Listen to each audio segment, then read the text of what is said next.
The Digha Nikaya. Collection of Long Discourses. 18 Janavasabha Sutta. 1 Declaring the rebirths of people from Natika and elsewhere. So I have heard. At one time the Buddha was staying at Natika in the brick house. Now at that time the Buddha was explaining the rebirths of devotees all over the nations, the Kasis and Kosalans, Vajis and Malas, Set.s and Virginia Sas, Kurus and Pankalas, Makas and S.Rasnas. This one was reborn here, while that one was reborn there. Over 50 devotees in Natika have passed away having ended the 5 lower fetters. They've been reborn spontaneously, and will be extinguished there, not liable to return from that world. More than 90 devotees in Natika have passed away having ended 3 fetters, and weakened greed, hate, and delusion. They're once returners, who will come back to this world once only, then make an end of suffering. In excess of 500 devotees in Natika have passed away having ended 3 fetters. They're stream enterers, not liable to be reborn in the underworld, bound for awakening. When the devotees of Natika heard about the Buddha's answers to those questions, they were uplifted and overjoyed, full of rapture and happiness. Venerable Ananda heard of the Buddha's statements and the Natikans' happiness. To Ananda's suggestion. Then Venerable Ananda thought, but there were also Magadhan devotees many, and of long standing too who have passed away. You'd think that Anga and Magadha were empty of devotees who have passed away. But they too had confidence in the Buddha, the teaching, and the Sangha, and had fulfilled their ethics.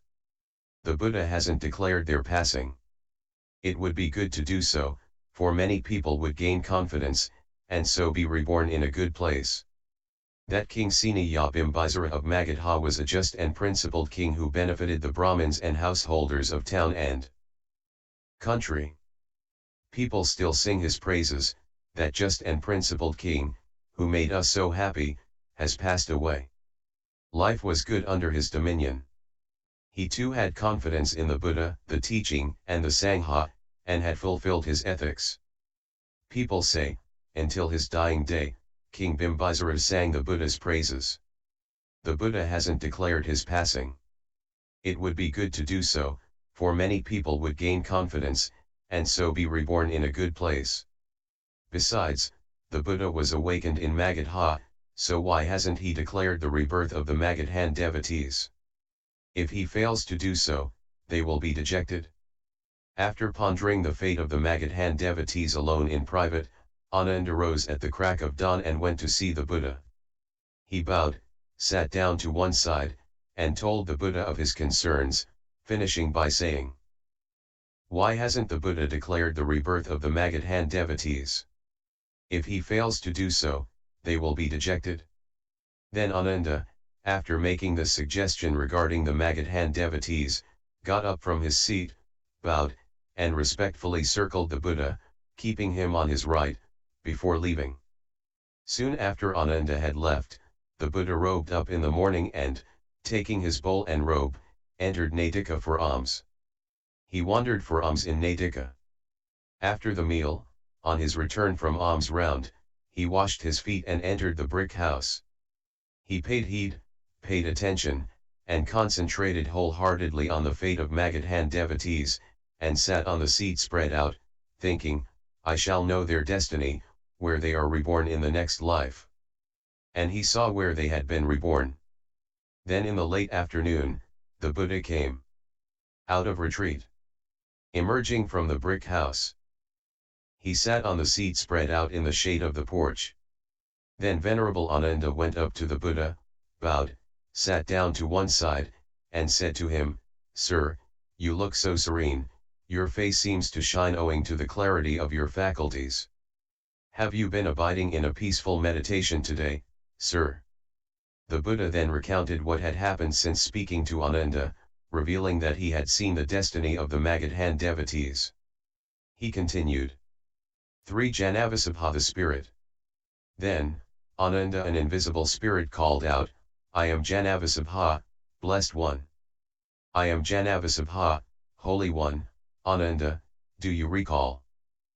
having previously heard such a name as Janavasabha. No, sir.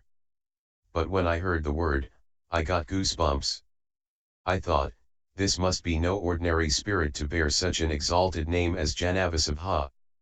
After making himself heard while invisible, Ananda, a very beautiful spirit appeared in front of me. And for a second time he called out, I am Bimbisara, Blessed One. I am Bimbisara, Holy One. This is the 7th time I have been reborn in the company of the great King Vesavadade. After passing away from there, I am now able to become a king of non-humans. 7 from here, 7 from there. 14 transmigrations in all. That's how many past lives I can recollect. For a long time I've known that I won't be reborn in the underworld, but that I still hope to become a once-returner. It's incredible and amazing that you, the Venerable Spirit Janavasabha, should say. For a long time I've been aware that I won't be reborn in the underworld and also but I still hope to become a once-returner. But from what source do you know that you've achieved such a high distinction? None other than the Blessed One's instruction. None other than the Holy One's instruction. From the day I had absolute devotion to the Buddha I have known that I won't be reborn in the underworld, but that I still hope to become a once-returner. Just now, sir, I had been sent out by the great King Vesavadade to the great King Virhaka's presence on some business, and on the way I saw the Buddha giving his attention to the fate of the Magadhan devotees. But it comes as no surprise that I have heard and learned the fate of the Magadhan devotees in the presence of the great King Vesavadade as he was speaking to his assembly. It occurred to me, I shall see the Buddha and inform him of this.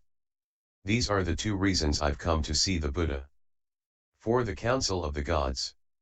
Sir, it was more than a few days ago on the 15th day Sabbath on the full moon day at the entry to the rainy season when all the gods of the 33 were sitting together in the Hall of Justice. A large assembly of gods was sitting all around, and the 4 great kings were there. The great King Tataraha was seated to the east, facing west, in front of his gods. The great King Virhaka was seated to the south, facing north, in front of his gods. The great King Virapakha was seated to the west, facing east, in front of his gods. The great King Vesavadada was seated to the north, facing south, in front of his gods. When the gods of the 33 have a gathering like this, that is how they are seated. After that come our seats. Sir, those gods who had been recently reborn in the company of the 33 after leading the spiritual life under the Buddha outshone the other gods in beauty and glory. The gods of the 33 were uplifted and overjoyed at that, full of rapture and happiness, saying, the heavenly hosts swell, while the demon hosts dwindle. Seeing the joy of those gods, Sakka, Lord of gods, celebrated with these verses. The gods rejoice. The 33 with their Lord. Revering the realized one. And the natural excellence of the teaching. And seeing the new gods. So beautiful and glorious. Who have come here after leading the spiritual life under the Buddha. They outshine the others. In beauty, glory, and lifespan. Here are the distinguished disciples. Of he whose wisdom is vast. Seeing this, they delight. The 33 with their Lord. Revering the realized one. And the natural excellence of the teaching. The gods of the 33 were even more uplifted and overjoyed at that, saying, the heavenly hosts swell, while the demon hosts dwindle. Then the gods of the 33, having considered and deliberated on the matter for which they were seated together in the Hall of Justice, advised and instructed the 4 great kings on the subject. And each stood at his own seat without departing. The kings were instructed. And heeded good advice. With clear and peaceful minds. They stood by their own seats. Then in the northern quarter a magnificent light arose and radiance appeared, surpassing the glory of the gods. Then Sakka, Lord of gods, addressed the gods of the 33, as indicated by the signs light arising and radiance appearing Brahma will appear. For this is the precursor for the appearance of Brahma, namely light arising and radiance appearing. As indicated by the signs, Brahma will appear. For this is the sign of Brahma, a light vast and great. 5 On Sanankumara then the gods of the 33 sat in their own seats, saying, we shall find out what has caused that light, and having realized it we shall go to it. And the 4 great kings did likewise. Hearing that, the gods of the 33 agreed in unison, we shall find out what has caused that light, and having realized it we shall go to it. When Brahma Sanankumara appears to the gods of the 33, he does so after manifesting in a solid corporeal form. For the gods of the 33 aren't able to see a Brahma's normal appearance. When Brahma Sanankumara appears to the gods of the 33, he outshines the other gods in beauty and glory, as a golden statue outshines the human form. When Brahma Sanankumara appears to the gods of the 33, not a single god in that assembly greets him by bowing down or rising up or inviting him to a seat. They all sit silently on their couches with their joined palms raised, thinking, now Brahma Sanankumara will sit on the couch of whatever god he chooses. And the god on whose couch Brahma sits is overjoyed and brimming with happiness, like a king on the day of his coronation. Then Brahma Sanankumara manifested in a solid corporeal form, taking on the appearance of the youth Pankasika, and appeared to the gods of the 33. Rising into the air, he sat cross-legged in the sky, like a strong man might sit cross-legged on a well-appointed couch or on level ground. Seeing the joy of those gods, Brahma Sanankumara celebrated with these verses. The gods rejoice. The 33 with their Lord, revering the realized one, and the natural excellence of the teaching, and seeing the new gods, so beautiful and glorious, who have come here after leading the spiritual life under the Buddha. They outshine the others in beauty, glory, and lifespan.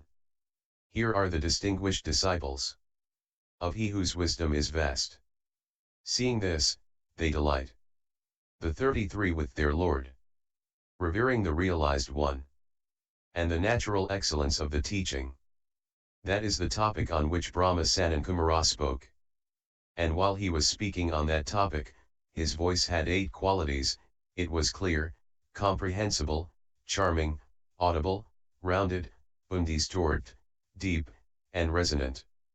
He makes sure his voice is intelligible as far as the assembly goes, but it doesn't extend outside the assembly. When someone has a voice like this, they're said to have the voice of Brahma. Then Brahma Sanankumara, having manifested 33 corporeal forms, sat down on the couches of each of the gods of the 33 and addressed them. What do the good gods of the 33 think about how much the Buddha has acted for the welfare and happiness of the people, for the benefit, welfare, and happiness of gods and humans? For consider those who have gone for refuge to the Buddha, the teaching, and the Sangha, and have fulfilled their ethics. When their bodies break up, after death, some are reborn in the company of the gods who control the creations of others, some with the gods who love to create, some with the joyful gods, some with the gods of Yama, some with the gods of the 33, and some with the gods of the 4 great kings. And at the very least they swell the hosts of the fairies. That is the topic on which Brahma Sanankumara spoke. And while he was speaking on that topic, each of the gods fancied, the one sitting on my couch is the only one speaking. When one is speaking, all the forms speak. When one sits in silence, they all remain silent. But those gods imagine, the 33 with their Lord, that the one on their seat is the only one to speak. The Brahma Sanankumara merged into one corporeal form. Then he sat on the couch of Sakka, Lord of gods, and addressed the gods of the 33.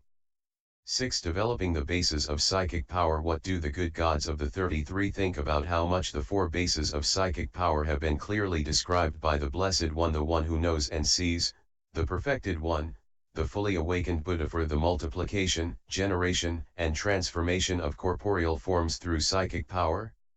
What for?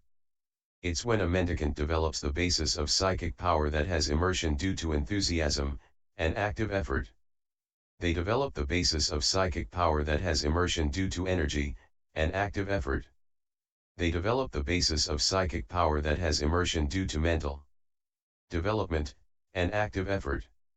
They develop the basis of psychic power that has immersion due to inquiry and active effort. These are the four bases of psychic power that have been clearly described by the Buddha, for the multiplication, generation, and transformation of corporeal forms through psychic power. All the ascetics and Brahmins in the past, future, or present who wield the many kinds of psychic power do so by developing and cultivating these four bases of psychic power. Gentlemen, do you see such psychic might and power in me? Yes, great Brahma. I too became so mighty and powerful by developing and cultivating these four bases of psychic power. That is the topic on which Brahma Sanankumara spoke. And having spoken about that, he addressed the gods of the 33. 7. The Three Openings. What do the good gods of the 33 think about how much the Buddha has understood the three opportunities for achieving happiness? What three?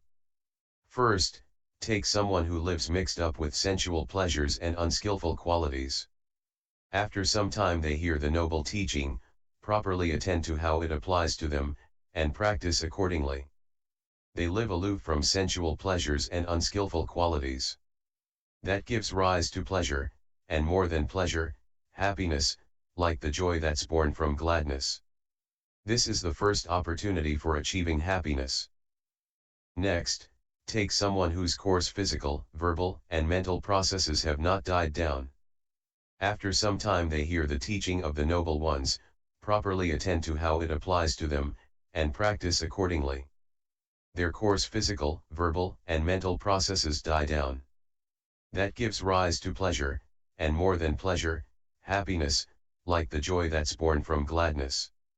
This is the second opportunity for achieving happiness. Next, take someone who doesn't truly understand what is skillful and what is unskillful, what is blameworthy and what is blameless, what should be cultivated and what should not be cultivated, what is inferior and what is superior, and what is on the side of dark and the side of bright. After some time they hear the teaching of the noble ones, properly attend to how it applies to them, and practice accordingly.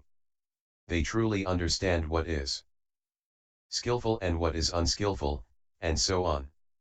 Knowing and seeing like this, ignorance is given up and knowledge arises. That gives rise to pleasure, and more than pleasure, happiness, like the joy that's born from gladness. This is the third opportunity for achieving happiness. These are the three opportunities for achieving happiness that have been understood by the Buddha. That is the topic on which Brahma Sanankumara spoke. And having spoken about that, he addressed the gods of the 33. 8. Mindfulness meditation. What do the good gods of the 33 think about how much the Buddha has clearly described the four kinds of mindfulness?